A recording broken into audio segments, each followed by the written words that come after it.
Hi friends, ನಾನು ನಿಮ್ಮ ಶ್ರೀನಾಥ್. ಇವತ್ತಿನ ವಿಡಿಯೋದಲ್ಲಿ ನಾನು ನಿಮಗೆ the true story of Emily rose ಬಗ್ಗೆ ಮಾಹಿತಿಯನ್ನು ತಿಳಿಸ್ಕೊಡ್ತೇನೆ. ದೆವ್ವಗಳು ಆತ್ಮಗಳು ಇದೆಯಾ ಅನ್ನುವ ಪ್ರಶ್ನೆಗೆ ತುಂಬ ಜನ ಇಲ್ಲ ಅಂತಲೇ ಉತ್ತರ ಕೊಡ್ತಾರೆ. ಯಾಕಂದರೆ ಅವು ಯಾವಾಗಲೂ ಕೂಡ ನಮ್ಮ ಕಣ್ಣಿಗೆ ಕಾಣಿಸಿರೋದಿಲ್ಲ ಅದಕ್ಕೆ. ಆದರೆ ಅದೇ ನಾವು ನಮ್ಮ ಕಣ್ಣಿಗೆ ಕಾಣಿಸಿದ ದೇವರು ಇದ್ದಾರಾ ಅಂತ ಪ್ರಶ್ನೆ ಮಾಡಿದ್ರೆ ತುಂಬ ಜನ ಹೌದು, ದೇವರು ಇದ್ದಾರೆ ಅಂತಲೇ ಉತ್ತರ ಕೊಡ್ತಾರೆ.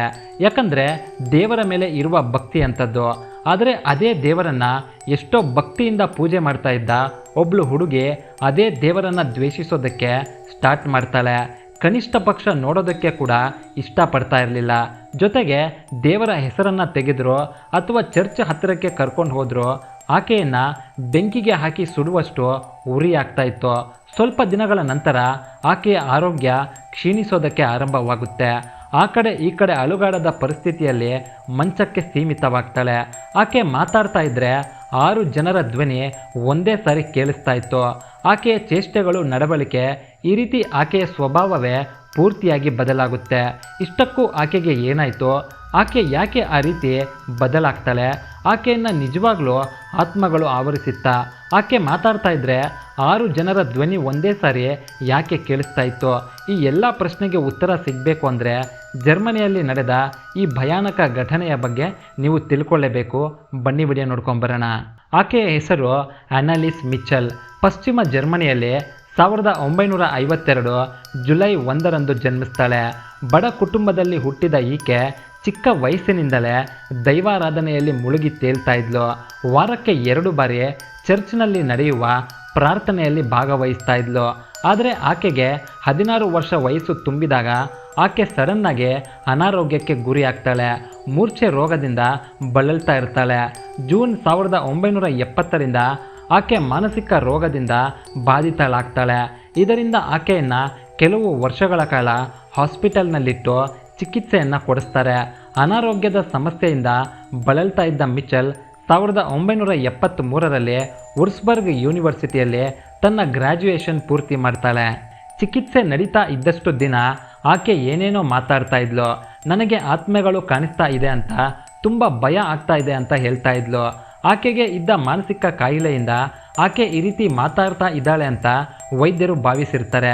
ಇದರಿಂದ ಆಕೆಗೆ ಬೇರೆ ಬೇರೆ ರೀತಿಯ ಚಿಕಿತ್ಸೆಗಳನ್ನು ಕೊಡೋದಕ್ಕೆ ಸ್ಟಾರ್ಟ್ ಮಾಡ್ತಾರೆ. ಈ ರೀತಿ 2 ವರ್ಷಗಳ ಕಾಲ ಆಕೆ ನನಗೆ ಆತ್ಮಗಳು ಕಾಣಿಸ್ತಾ ಇದೆ ಅಂತ ಭಯದಿಂದಲೇ ಬದುಕ್ತಾಳೆ. 1973ರಿಂದ ಆಕೆಗೆ ಮತ್ತೊಂದು ಹೊಸ ಸಮಸ್ಯೆ ಸ್ಟಾರ್ಟ್ ಆಗುತ್ತೆ. ಅದೇನೆಂದರೆ ಈ ಬಾರಿ ಆಕೆಯ ಕಿವಿಯಲ್ಲಿ ಯಾರೋ ಮಾತಾಡ್ತಾ ಇದ್ದಾರೆ ಅಂತ ಭಯ ಪಡ್ತಾಳೆ. ಆಕೆ ಪ್ರೇಯರ್ ಮಾಡುವ ಟೈಮ್ನಲ್ಲಿ ನೀನು ನರಕಕ್ಕೆ ಹೋಗ್ತೀಯ ಅಂತ ಯಾರೋ ಮಾತಾಡಿದ ಹಾಗೆ ಒಂದು ಧ್ವನಿ ಕೇಳಿಸುತ್ತೆ ಅಂತ ಹೇಳ್ತಾಳೆ. ಆದರೆ ವೈದ್ಯರು ಅದನ್ನು ಮಾನಸಿಕ ಸಮಸ್ಯೆ ಅಂತ ಭಾವಿಸಿ ವಿಧವಾದ ಔಷಧಿಗಳನ್ನು ಆಕೆಗೆ ಕೊಡ್ತಾ ಇದ್ದರು.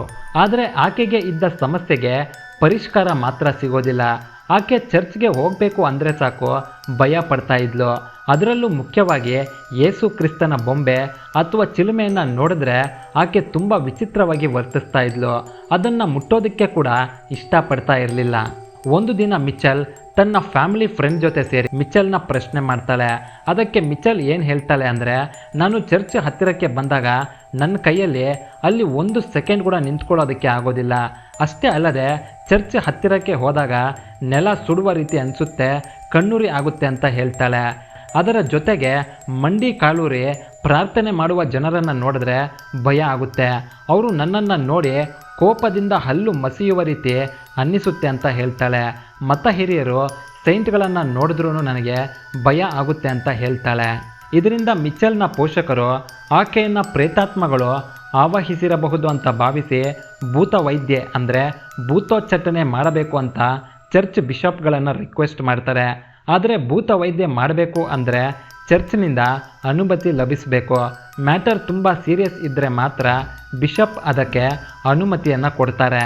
ಆದರೆ ಮಿಚೆಲ್ಗೆ ಭೂತೋಚ್ಚಾಟನೆಯನ್ನು ಮಾಡೋದಕ್ಕೆ ಸಾಕಷ್ಟು ಬಾರಿ ಬಿಷಪ್ಗಳು ನಿರಾಕರಿಸ್ತಾರೆ.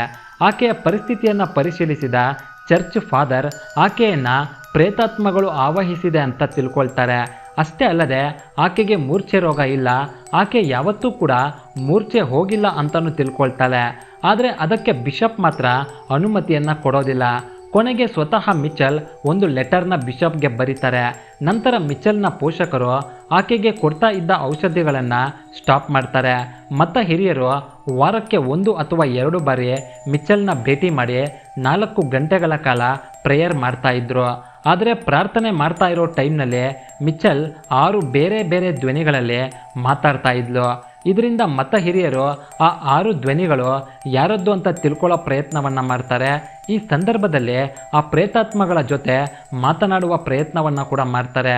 ಮತ್ತೆ ಆ ಧ್ವನಿ ಲೂಸಿಫೈಯರ್, ಕೇನ್, ಜೂಡಾಸ್ ಇಸ್ಕಾರಿಯೇಟ್, ಬಿಲಿಯಾಲ್, ಲೀಜಿಯನ್, ಹಿಟ್ಲರ್ ಮತ್ತೆ ನೀರೋ ಅನ್ನುವ ಪ್ರೇತಾತ್ಮಗಳದ್ದು ಅಂತ ಗೊತ್ತಾಗುತ್ತೆ. ನಂತರ ಆ ನರಕವನ್ನು ಅನುಭವಿಸ್ತಾನೆ ಮಿಚೆಲ್ 1976 ಜುಲೈ 1ರಂದು ಸಾವನ್ನಪ್ತಾಳೆ.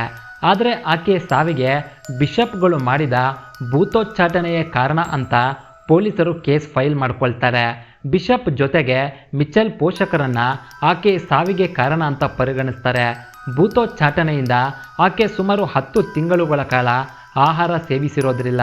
ಆದ್ದರಿಂದ ಪೌಷ್ಟಿಕಾಂಶದ ಕೊರತೆಯಿಂದ ಆಕೆ ಸಾವನ್ನಪ್ಪಿದ್ದಾಳೆ ಅಂತ ಪೋಸ್ಟ್ ಮಾರ್ಟಮ್ ರಿಪೋರ್ಟ್ ಬರುತ್ತೆ.